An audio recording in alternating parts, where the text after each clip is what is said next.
Now we're going to have a pretty extraordinary discussion with two of the most important attorneys general in the United States. Our good friend Rob Bonta, who's the Attorney General of California, who all Californians should be greatly grateful for. Attorney General Raúl Torrez of New Mexico, who's also one of the most creative and impactful attorneys general in the United States. And they're going to be interviewed by our friend from Puck, Dylan Byers. And the topic is big tech the new big tobacco? All right, gentlemen, it's all yours. Thank you, Jim. I want to start by thanking you both for your public service. Thank you for everything you're doing. You both come, yes, please. You both come from two very different states. Attorney General Bonta, you represent nearly 40 million people. You represent nearly 2 million, more than 2 million. Tech lives here, right here in the Bay, but you are both at the forefront of the fight to protect all users of tech, all users of social media, and particularly families and children. And I want to get into some of the specific actions that both of you have taken in your respective states, but I want to start with the big question, which is obviously the headline of our panel today. Is tech having, or will tech have, its big tobacco moment? I think so. I think there's definitely some similarities here, and I say that as a leader of a great team at the California Attorney General's office, where we've launched a number of different lawsuits in a multi-state fashion against some of the biggest social media platforms. We have a case against Meta right now. We have a case against TikTok right now. And some of our investigation and research, and this is set forth in the complaints, show tobacco company-like moments. Meaning what? Meaning that we have access to internal documents that show knowledge of the harms to children from a lot of the features that the social media platforms use, whether it be things like infinite scroll or autoplay or beeps and alerts or beauty filters or likes, ephemeral content. Their goal is to maximize frequency and duration of use and to focus in large part on children. And they have internal studies where they acknowledge the mental health harms to kids, oftentimes to girls and young women. And there's some times where we see debates about, we know this can hurt young people, this can hurt girls. Do we still continue with it? And it gets green-lit by the top, highest level executives. And meanwhile, those executives, when they're not having these internal conversations, are talking publicly at congressional hearings or otherwise saying, our platforms are safe for kids, when they know they're not. And it's the hypocrisy, it's the contrast, it's the knowing that it's harmful but claiming that it's not, that I think is very much, has a lot of similarities to tobacco. But the accountability is important.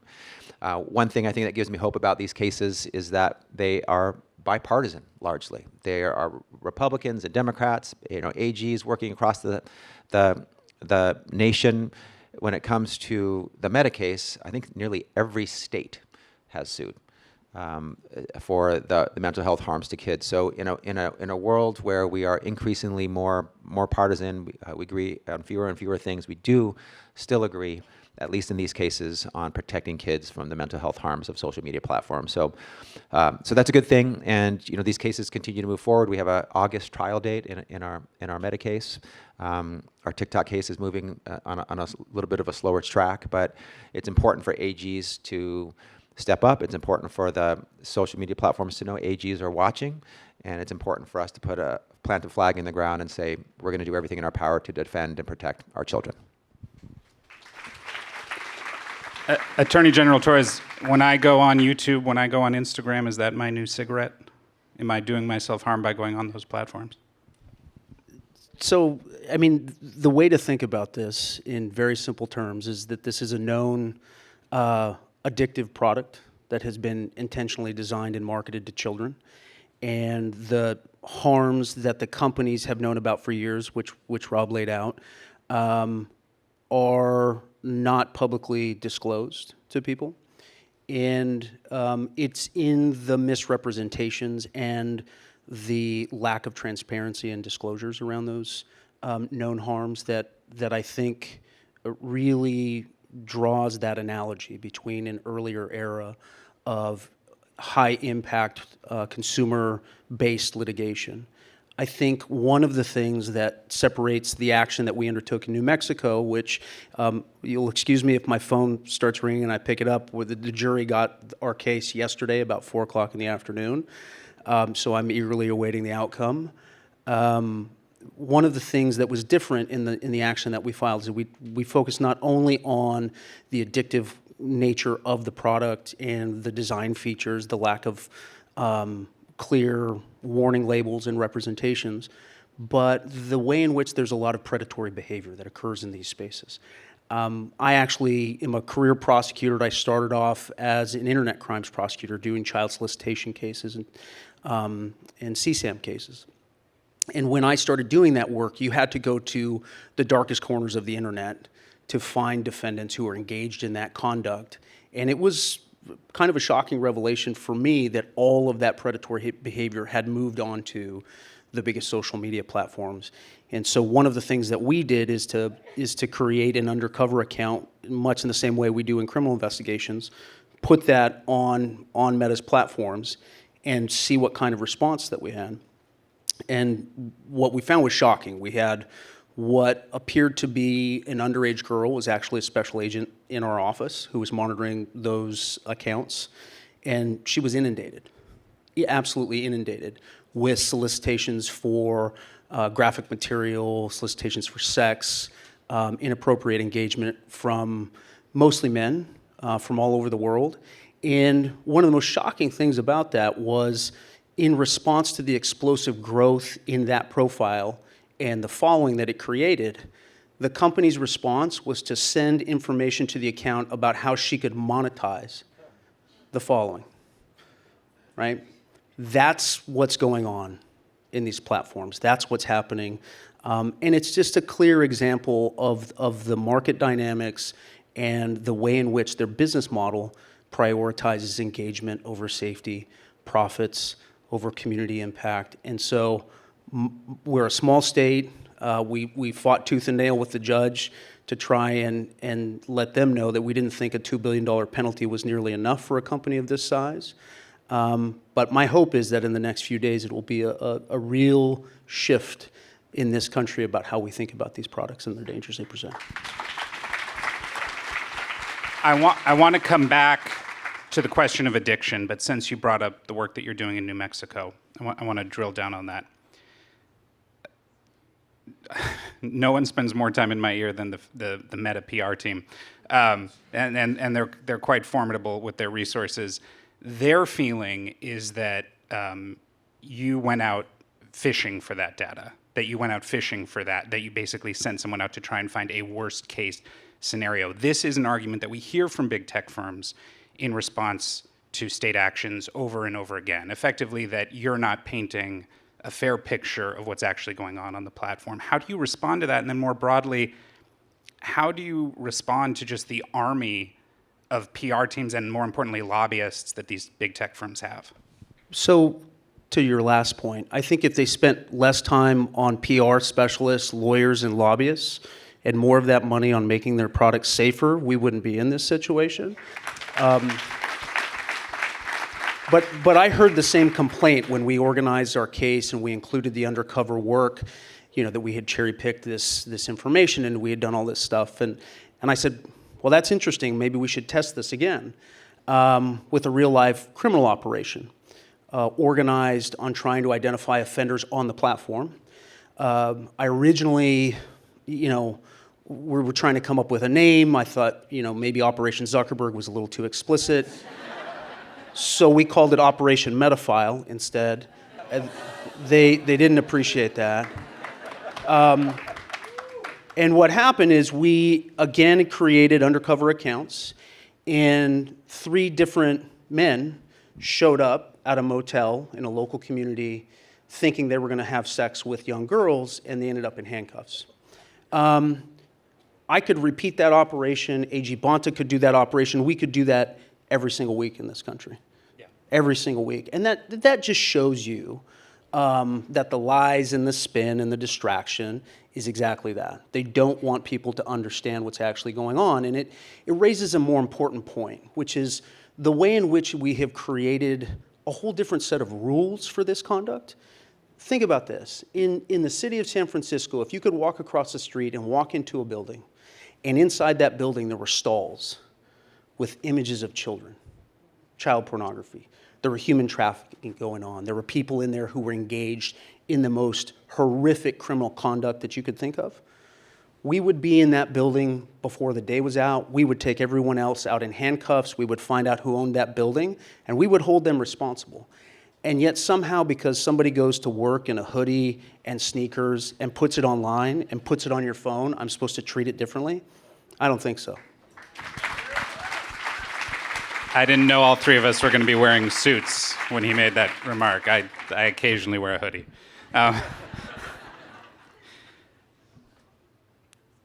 You said that if you might get a phone call because the jury, what do you expect that phone call to say? How do you expect this ruling to go? Well, I've been in the courts of Santa Fe County long enough to know to try not to predict what's going to happen. I can tell you that when some of the educators and some of the mental health professionals took the stand and they were relaying the stories, right? Not the abstract discussion that Meta and its team wanted to have about communications and design features, but what is actually happening to our kids in our community. They started to cry. Meta moved for a mistrial, didn't get it. And in part because members of the jury they were starting to cry too. So I hope that translates into a message that the company and the leaders in that corporation will hear all the way out in California and send them the signal they need. Attorney General Bonta, I want to come back to a case that is currently under jury deliberation here in California, which gets back to the issue of addiction. And it's a young woman in Los Angeles who says that when she was very young, she became addicted to YouTube and to Instagram. The jury is deliberating over that now. How do you anticipate that trial will go, and what do you think the ramifications of that ruling are? You know, I'll first say it's important that these cases go to trial, that there be accountability, that stories be told, even, maybe even particular, hard as they are to tell, and those who are retelling them are showing great courage and strength in doing so, to tell their experiences and tell the impacts in the terms that we can all understand. And whether it's juries or judges, I think that human story is compelling, and we all see it as members of the community that shares the human condition, as well as moms and dads, parents, and I don't know what's going to happen, but I do think that it's a very compelling case. There could be, legal defenses that most people won't understand, that are technical. But I think the impact that the case has on the public consciousness is powerful. The idea that it is important to go to court to hold folks accountable, even the most powerful, the richest, who are knowingly doing this and visiting harm on our communities, on our children.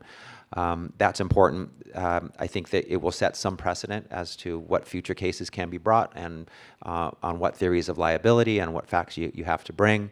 A.G. Torrez's case as well will set some of that precedent, but whatever the outcome, it'll show the pathway going forward for how we continue to hold these social media platforms accountable. And meanwhile, we have our cases that the AGs have brought, and it's all for the good. Whether it be private plaintiffs or AGs, the continued repetition of the story of harm being visited on our communities by these companies who are doing it, to monetize and to profit and to create addiction and addictive behaviors.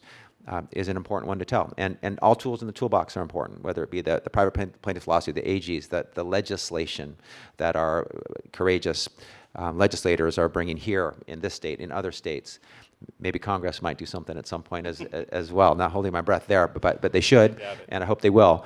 But I think it's an important watershed moment in sort of how accountability through litigation will be manifested and achieved, and I eagerly await the outcome. So much of the work that both of you do depends on sort of legal frameworks, and if you see me glancing at my notes, it's because I was a literature major and have no fluency in law whatsoever. You have a very interesting case going on, Net Choice v. You, and I believe that you're starting to see some gains in the Ninth Circuit there. Can you talk about those? And more broadly, just what that case is really about. Yeah, and you know, I'm not sure how many Net Choice versus Me cases there are, because it's a common theme that there's an industry association, Net Choice, that sort of waits on the other side of the legislative process after a bipartisan bill passes that either protects kids, like the age-appropriate design code, which we'll talk about, or a bill that addresses addictive algorithms, or it could be a social media warning label, and it's good that there is bipartisan support in the legislature, moms and dads of both parties that care about the health, safety, and welfare of their children that are moving these bills forward. So the strategy to stop these laws from being implemented is not to stop them in the legislative process, but to sue afterwards, and to sue based on usually the First Amendment and a Section 230. And so the age-appropriate design code that Assemblymember Buffy Wicks authored, that I supported, that we were inspired to bring here in California after great work done in the United Kingdom. We had an adverse decision at the federal district court trial level. But we appealed, and we were able to get essentially nearly all of the adverse decision reversed, and have the age-appropriate design code bill that protects kids' privacy online and make sure that they are not harmed when they're interacting on different platforms upheld. So that's a good sign. Who knows where we'll go from there? With the U.S. Supreme Court is kind of lurking in the near distance. So we'll see how some of these decisions are made ultimately, but it was a good decision. It was a good day for protecting kids with the age-appropriate design code, for the most part, being upheld.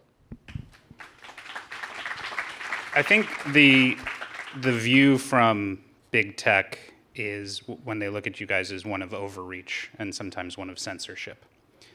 And I think their view would be that you're addressing these, again, what they would call fringe cases. And that they would say that actually social media is fundamentally a force for good. There's a advisory from the Surgeon General 2023 in which the Surgeon General mentions that there are benefits even for young people in social media, and 58% of adolescents report that social media helps them feel more accepted, 67% can support them through tough times, 71% a place to show their creative side, and 80% more connected to what's going on in their friends' lives. How do you balance, and I should also note, social media is fully integrated into our lives and ubiquitous, and I don't think anyone thinks there's a world in which you can stop it in its entirety. So how do you sort of balance your efforts against the sort of inevitability of social media going forward? Well, look, this sort of parallels a conversation to a certain extent that I have with my 16-year-old and my 13-year-old. They had the misfortune of being born to a career internet crimes prosecutor. So, given my experience in this space, and I understand that there are a lot of parents and families out there that are struggling holding the line. I don't have that particular challenge. In part, and this is very serious, in part because when I started off my career, I was in a place, we used to call it the dungeon, right? It's a windowless office with undercover agents and forensic examiners, and we would download images of brutal, horrific pornography and child solicitation and things like that. And I don't think most parents understand that when they hand a device over to a 10-year-old or a 12-year-old and they think, well, I'm on Instagram or I'm on Facebook, how bad, how serious, how dangerous could this be? There's no warning label that pops up and says, hey, mom, dad, did you know that this increases the risk of suicide? Do you know that this increases the risk of potentially self-harm? Do you know that this actually could enable real-world exploitation of your child. If you agree to assuming all of these risks, please say yes before you do that. It's an extreme sort of demonstration of what I'm talking about, but I have been with too many families who have either lost a child or who have had a child victimized in the real world, that for me, this is an unacceptable level of risk given what we know these companies are capable of. Because I believe them a lot of times when they say, look at all the things we can do. And if it's true that you can do all of those things, then you can certainly make these spaces safe for people. You can make the investment safe for people. But when you look at the litigation, time and again, internal safety specialists would say, this could lead to this harm. By their own estimate, 500,000 kids a day are subjected to some form of sexual exploitation or sexual harassment on their platforms. 500,000 every day. These aren't fringe cases. This is not a bug. This is a feature. But it's something that can be fixed. And if you can fix those things and create safe spaces and enable community and creativity, we should do that. We should empower youth to have a healthy life and a healthy existence in the real world and in the digital world. But it requires adults to set the rules and the boundaries for reasonable, ethical business practices, and that's what this is all about. And I'll just add, by the position we have in our office, the cases that we bring, we're not anti-social media platforms, we're not anti-business, we're pro-kid, we're anti-harm to kid, we're anti-business practices that hurt kids. And I don't dispute that social media platforms are with us, they're with us for the long term, they have incredible upside value, they can connect people across time and distance, and for folks who feel alone and are looking for a community can find a community. They have a lot of positive impacts. But they have a lot of knowing harms that are not just, you're not just becoming aware of them, they're by design and they need to change. So like any technology, there's a huge upside and there's a huge downside, and we're focused on making sure that the downside, to the extent it hurts kids and provides other harms, that gets addressed and that changes going forward. We are at time, but I'm going to risk Jim's wrath backstage. I'm going to ask you one more question each, if you could just respond very quickly, because the work you do, and again, thank you for your service, but the work you do depends on having the authority to do what you do. There has been discussion about preemptions, the federal government stripping you of some of that power in less than a minute. Is that something that either of you are concerned about or that we should be concerned about? Well, I think we should all be concerned when billionaires show up in D.C. with bags of cash and give the president, what he wants and expect something in return that places our communities and our kids at risk. I don't think the American people are going to abide by that. I don't think the jurors who consider these cases are going to be tolerant of that kind of behavior. But it's, it's got to be something that we are mindful of. Yeah, when it comes to regulating AI, regulating social media platforms, I am against federal preemption. I think the federal government could and should create a floor of protection above which states can move if they wish to provide additional protections. The idea that the federal government's going to preempt in the AI space or in the social media platform space and occupy the field, what they were likely to do is nothing, and then prohibit states from doing anything. And so this is a place where we need more watchdogs on the block is better, more entities, including states who have a job and a duty to look out for the health, safety, and welfare of their people, to be engaged, fully engaged, and doing our part as well. So my hope is that instead of preemption, Congress and the federal government create a floor of protections, and then states can do more as they see fit. Brilliant. Please join me in thanking the AGs.